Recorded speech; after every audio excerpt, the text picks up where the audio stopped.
రాజసుధా ఛానల్కి స్వాగతం. మన రాజసుధా ఛానల్ ద్వారా మరి అనేక సమస్యలకి చక్కటి పరిష్కార మార్గాలు ఎన్నో మనం తెలుసుకుంటున్నాం.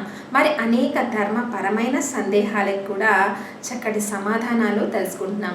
మరి ఈరోజు మనం తెలుసుకోబోయేది హేమలంబి నామ సంవత్సరంలో ధనుర్రాశి వారికి ఎలా ఉండబోతోంది. మరి 2017 హేమలంబి నామ సంవత్సరంలో ధనుసు రాశి వారికి ఏ రంగాల్లో కలిసి వస్తుంది, మరి ఎటువంటి జాగ్రత్తలు తీసుకోవాలి, ఏ దైవాన్ని ఆరాధించాలో తెలుసుకుందాం. సాధారణంగా మరి 2017 ఈ సంవత్సరంలో ధనుర్రాశి వారు చాలా జాగ్రత్తతో వ్యవహరించాలి. ప్రథమార్థంలో చాలా వరకు కొంతవరకు బాగా ఉన్న ధనుర్రాశి వారికి ద్వితీయార్థం అంటే 2017 సెప్టెంబర్ తర్వాత చాలా వరకు చిన్న చిన్న అవరోధాలు ఎక్కువగా కనిపిస్తూ ఉన్నాయి. మరి సొంత వాళ్లతోనే గొడవలు, అపార్థాలు అవి చాలా ఎక్కువగా కనిపిస్తున్నాయి. మరి గృహ నిర్మాణాలు ఏమైనా ప్రారంభిస్తే మరి మధ్యలో ఆగిపోయే పరిస్థితి కనిపిస్తుంది. అలాగే ఏలినాటి శని ప్రభావం కూడా ఈ హేమలంబి నామ సంవత్సరంలో ధనుర్రాశి వారికి ఎక్కువగా ఉంటుంది.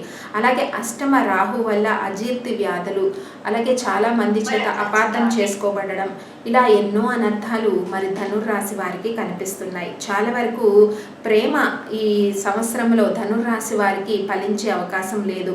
మరి చిన్న చిన్న అపార్థాలు, అధిక ధన వ్యయము ఇవన్నీ కనిపిస్తున్నాయి. కాబట్టి ధనుర్రాశి వారు ఈ హేమలంబి నామ సంవత్సరం అంటే 2017లో కొంత తీర్థయాత్ర దర్శనం చేస్తే చక్కగా మీ పనుల్లో ఏమైనా ఆటంకాలు కలిగితే అవరోధాలన్నీ కూడా తగ్గిపోయే అవకాశం ఉంది.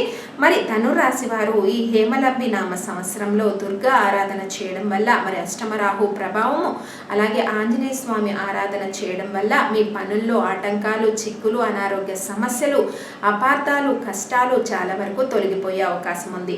ద్వితీయార్థం అంటే సెప్టెంబర్ నుంచి కొన్ని రకాలైన జాగ్రత్తలు తీసుకోవాలి. ముఖ్యమైన పనులన్నీ కూడా వచ్చే సంవత్సరానికి వాయిదా వేసుకోవాలి. మరిన్ని పరిష్కార మార్గాల కోసం సబ్స్క్రైబ్ చేయండి రాజసుధా ఛానల్. మీకు ఈ వీడియో నచ్చినట్టయితే లైక్ చేయండి, అలాగే షేర్ చేయండి, అలాగే సబ్స్క్రైబ్ చేయడం మాత్రం మర్చిపోవద్దు. మరి సబ్స్క్రైబ్ చేయడానికి మీకు ఎటువంటి ఛార్జీలు కూడా అవ్వవు. ప్రతిరోజు నేను చెప్పే పరిష్కార మార్గాలన్నీ కూడా మీ మెయిల్ ఐడికి వస్తూ ఉంటాయి. సబ్స్క్రైబ్ చేయండి రాజసుధా ఛానల్.